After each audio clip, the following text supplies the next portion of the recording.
Problem solve करेंगे students हम mechanical advantage से रिलेटेड। एक सिंपल प्रॉब्लम है जिसकी स्टेटमेंट है, with the help of a crow bar a load of 12 Newton is lifted bye an effort of 5 Newton's, find the mechanical advantage. अब जैसे कि फिगर में आपको दिखाया जा रहा है कि ये हमारे पास जो एक रॉड सा है, ठीक है, ये हमारे पास क्रो बार है, ठीक है, और क्रो बार के जरिए जो है हम इस रॉक को जो है वो लिफ्ट अप करना चाहते हैं। और ये जो एक पॉइंट सा नीचे शो किया जा रहा है, ये जो मैं ब्लू कलर से शो कर रही हूँ, अब ये हमारे पास पॉइंट क्या आएगा, फलक्रम, यानी कि इस रॉड के नीचे हमने एक फलक्रम रखा होता है। फलक्रम हमारे पास स्टूडेंट्स वो चीज होती है, या फिर आप वो पॉइंट कह सकते हैं जिसके जो है जिसपे जो आपका कोई भी मशीन है, जैसे हमारे पास क्रो बार एक मशीन के तौर पे एक्ट करेगा, जैसे हम लेवर भी कह सकते हैं, तो ये जो है ये उसके ऊपर मूव कर सकता है, ठीक है। और इसके जरिए हम, क्योंकि हमारे लिए रॉक को वैसे मूव कराना बहुत मुश्किल था, लेकिन क्रो बार के जरिए एक सिंपल मशीन के जरिए हमने इसको मूव करा लिया है। और इस पे अगर हम देखें स्टूडेंट्स के, अगर डाटा हम कलेक्ट करें तो हमारे पास क्या होगा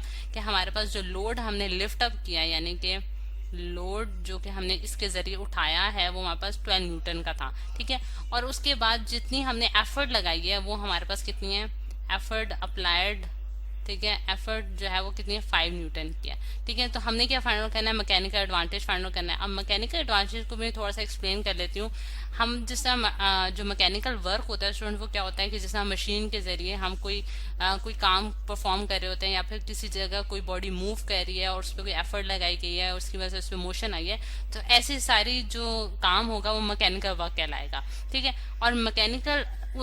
एडवांटेज जो कि मशीन से हम हासिल करते हैं, यानी कि अगर मशीन कोई ऐसा काम हमारा परफॉर्म करे तो हम देखते हैं कि वो कितना, उसने हमें कितना फायदा दिया है, तो वो हमारे पास मैकेनिकल एडवांटेज कहलाता है। और उसका जो फॉर्मूला है, यानी कि अगर मैं उसको मैकेनिकल एडवांटेज को लिखूं तो हम कैपिटल एम और ए से डिनोट करते हैं, ये हमारा मैकेनिकल एडवांटेज कहलाएगा। और सोल्यूशन में अगर हम देखें कि हम मैकेनिकल एडवांटेज किस तरह से फाइंड आउट कर सकते हैं इस मशीन के लिए, तो मैकेनिकल एडवांटेज का स्टूडेंट्स हमारे पास फॉर्मूला है लोड डिवाइडेड बाय एफर्ट, ठीक है। लोड डिवाइडेड बाय एफर्ट जो है वो हमारे पास क्या कहलाएगा, mechanical advantage of the machine. अच्छा, अब अगर इस केस में हम देखें कि हमने कितना लोड लिफ्ट अप किया है, तो वो हमें जिस तरह से स्टेटमेंट में हमें गिवन है कि हमने 12 न्यूटन का लोड जो है वो लिफ्ट अप किया है, और एफर्ट जो है स्टूडेंट्स हमारे पास कितनी है, 5 न्यूटन की,